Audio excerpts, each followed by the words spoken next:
Olá, alunos do quinto ano, tudo bem? Eu sou a professora Maria e hoje nós vamos falar sobre o módulo 5 de Ciências, tá? Que vai falar sobre a energia contida nos alimentos. Vocês estão podendo ver aí na tela que tem uma variedade de alimentos, né?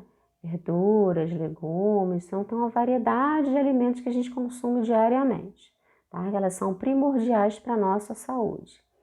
Eu acho que vocês sempre ouvem falar, ou pelo menos já ouviram falar, os pais de vocês ou algum parente falar, né, que é importante se alimentar para poder crescer, né? Tem até uma musiquinha que a gente canta lá na educação infantil, né? Comer para poder crescer.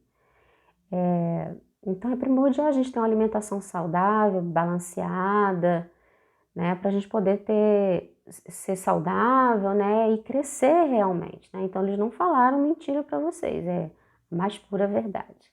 Eu gostaria de apresentar um exemplo para vocês, como os atletas, né? Que é o melhor exemplo. Eu acho que algum de vocês deve ter algum atleta que segue, que é fã, ou que admira, né? Que vocês possam ter eles como exemplo, né? A serem seguidos.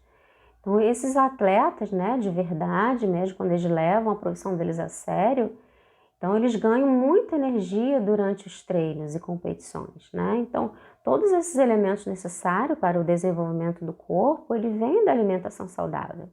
E também vem dela a energia necessária para o seu corpo funcionar. Essa energia, ela é importante para todas as funções do nosso corpo, como a digestão, a respiração pulmonar e os movimentos. Os alimentos, eles também fornecem elementos fundamentais para a construção das células que formam o nosso corpo.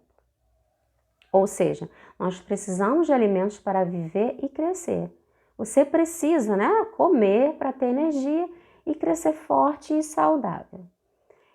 Você já percebeu alguma vez, já pegou um produto, já reparou que nesses produtos, né, na embalagem desses produtos, ele tem uma tabela, né, que essa tabela, ela tem alguns valores, né, é uma tabela nutricional. Eu trouxe um produto aqui, vou mostrar para vocês um exemplo, depois vocês podem estar dando uma conferida no armário de vocês, né.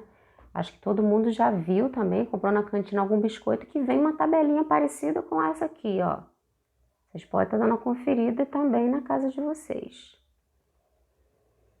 A tabela, aí tem os, ó, que contém aqui dentro desse produto e os valores de cada um em calorias, tá? Então, todos os produtos você vai poder encontrar uma tabela dessa, ó. Cada produto vai ter, né, sua especificação, né? Vai variar, é claro, né? Dependendo do produto. Então, esse valor energético que tem ali nessa tabela, ele informa a quantidade de energia contida em 100 gramas do alimento, tá? Esse valor é expresso em quilocalorias, ok? Na página 396, vocês encontrarão duas atividades, onde a primeira vocês deverão pesquisar alguns alimentos industrializados e não industrializados, onde vocês deverão listá-los e citar a caloria de cada um deles. Tá? De repente vocês vão precisar de ajuda de um responsável para fazer essa atividade. Já na atividade número 2, vocês deverão registrar a atividade que vocês gastam energia durante 1 hora e quantas calorias serão gastas nessa atividade durante 1 hora, ok? Vamos lá? Espero que vocês possam ter pensado, né, e citado atividades como correr, andar de bicicleta, né, algumas atividades que vocês possam estar praticando, né, durante essa 1 hora e que você vá realmente gastar calorias, tá? Né? Então, nós gastamos energia em todas as atividades do dia a dia, inclusive para dormir. Para dormir, nós também gastamos calorias, tá? Então, idealmente, nós devemos equilibrar nosso cardápio para que o valor energético dos alimentos consumidos em um dia seja equivalente ao gasto energético do nosso corpo. A necessidade energética diária, ele varia de pessoa para pessoa. Então, segundo a Associação Médica Brasileira e o Conselho Federal de Medicina, uma criança entre 7 e 12 anos, ela gasta por dia entre 60 1.275 calorias por quilograma, né, de sua massa corporal. Então, vocês vão encontrar uma atividade na página 397, onde vocês deverão calcular a necessidade de energia mínima e a necessidade de energia máxima, tá? Então, eu vou estar mostrando um exemplo para vocês de como vocês vão realizar esses cálculos. Tudo bem? Vamos lá? Vamos lá para o exemplo do cálculo. Necessidade de energia máxima e mínima. Como eu vou calcular isso? Eu vou colocar quanto eu devo gastar por dia de caloria, consumir, né? Então, eu vou colocar a máxima 70 vezes a minha massa, tá? Então, a massa será, no caso, o seu peso. Por exemplo, 20 quilos. Então, será o cálculo 70 vezes 20. Vamos lá para um cálculo mental, rapidinho. 70 vezes 20. Vamos lá, quem disse 140 acertou. Então, é isso o que eu tenho que consumir de calorias, o máximo de calorias, tá? Por dia. A mínima, vou pegar 60 vezes a minha massa, no caso a 20, como exemplo, igual 60 vezes 20, vamos lá, cálculo mental novamente. Quem disse 120, acertou. Então, 120 é o mínimo que eu tenho que consumir por dia, ok? Então, vocês vão dar um pulinho lá no livro de vocês e vocês vão tentar realizar esse cálculo, tá? Vamos lá. Vamos lá, pessoal. Espero que vocês tenham conseguido realizar a atividade. Agora, nós vamos falar sobre o caminho desses alimentos que nós ingerimos todos os dias, né? A digestão e o sistema digestório. Vou apresentar para vocês aí na imagem, tem a imagem do sistema digestório, ou chamado também sistema digestivo. Vou estar apresentando para vocês os órgãos que compõem esse sistema e estar explicando a função de cada um deles, tá bom? Vamos lá?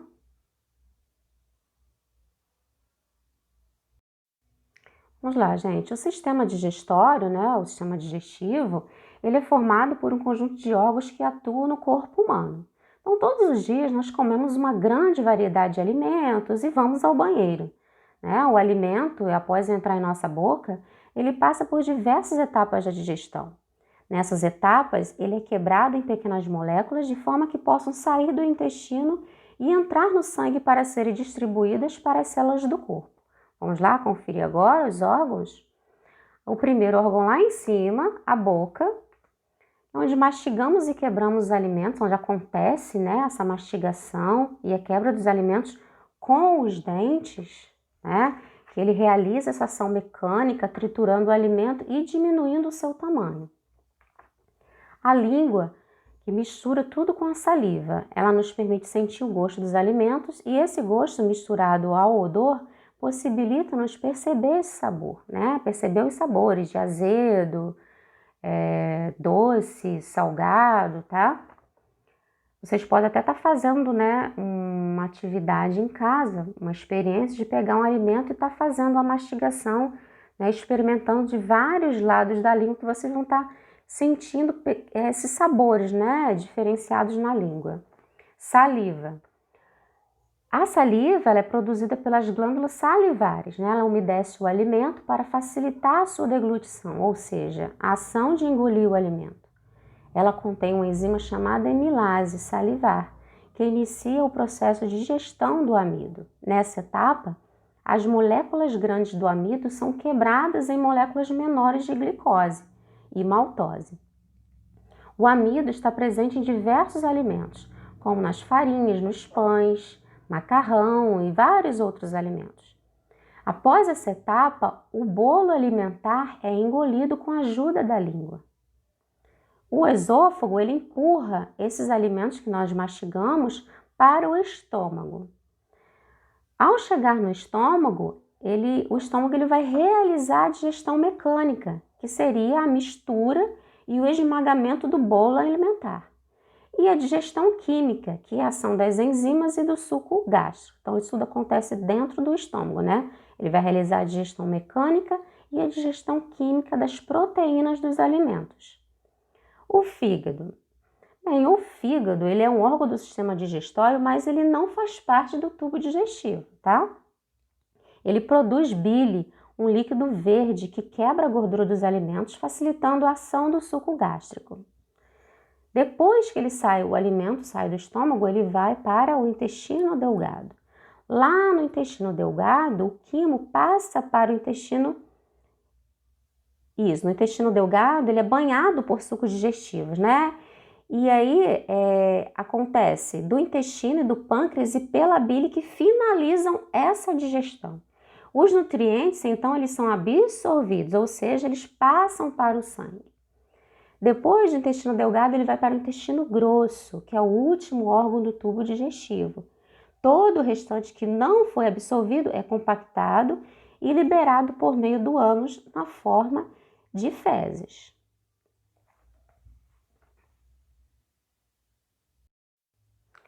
Então, pessoal, na digestão, as moléculas dos alimentos elas são quebradas em moléculas menores, para que possam ser absorvidas pelo nosso corpo. Esses nutrientes entram na corrente sanguínea e são distribuídos para todas as células. Ocorrem nelas as reações químicas que sintetizam nossas proteínas e quebram moléculas para geração de energia, tá? Então, o conjunto dessas reações químicas das células é chamada de metabolismo, que é o que a gente vai poder estar dando uma conferida agora no que seria o metabolismo, tá? Então, o metabolismo ele pode ser dividido em anabolismo e catabolismo, que vocês estão vendo a divisãozinha aí na imagem. O anabolismo ele ocorre a síntese de moléculas pequenas para a formação de moléculas grandes, tá? Então, utilizando a energia. No caso, quando ingerimos alimentos, ele vai produzir a glicose. Já o catabolismo é quando ocorre a quebra de moléculas grandes em moléculas pequenas, liberando energia, que é o contrário do que acontece no anabolismo, tá? Na página 403, vocês irão encontrar atividades onde vocês precisam classificá-las em reação anabólica e reação catabólica, tá? Espero que vocês consigam realizar direitinho essa atividade para a gente passar para a próxima. Vamos continuar então? Vamos lá, agora nós vamos falar sobre o caminho dos gases no nosso corpo. Nós vamos falar agora sobre o sistema respiratório. Mas antes de eu estar explicando sobre os órgãos que compõem o sistema respiratório, vou convidar vocês para fazer uma pequena atividade, tá? Vamos lá? Vou pedir que vocês possam estar puxando o ar, só que vocês vão puxar com o nariz, tá? Não com a boca. Tem gente que faz o inverso, né? Que é errado. Vamos lá, com o nariz, puxar o ar. E soltar pela boca, tá? Esse processo a gente chama assim, quando a gente puxa o ar pelo nariz, tá? A gente chama de inspirar, ó. Inspirar, expirar, tá? Vocês vão fazer novamente, só que agora vocês vão colocar a mão de vocês aqui embaixo para vocês sentirem o diafragma, tá? Quando vocês vão fazer esses dois movimentos vamos lá, inspirar e expirar. Vocês conseguiram sentir? Quem não conseguiu ainda, vamos lá, repitam novamente para vocês sentirem o diafragma aqui embaixo quando vai fazer essa atividade, tá? Agora nós vamos lá, vou apresentar para vocês os órgãos que compõem o sistema respiratório e vou estar explicando a função de cada um deles, tá? Vamos lá. Vamos lá, o primeiro órgão aí, o nariz, onde está escrito cavidade nasal. Ela é a porta de entrada do ar, onde ele é filtrado pelos pelos e mucos, né? Ele é aquecido e umidificado. Por isso que é importante a gente inspirar, né, o ar pelo nariz e não pela boca, como muitas pessoas fazem, né? Estão fazendo de forma errada.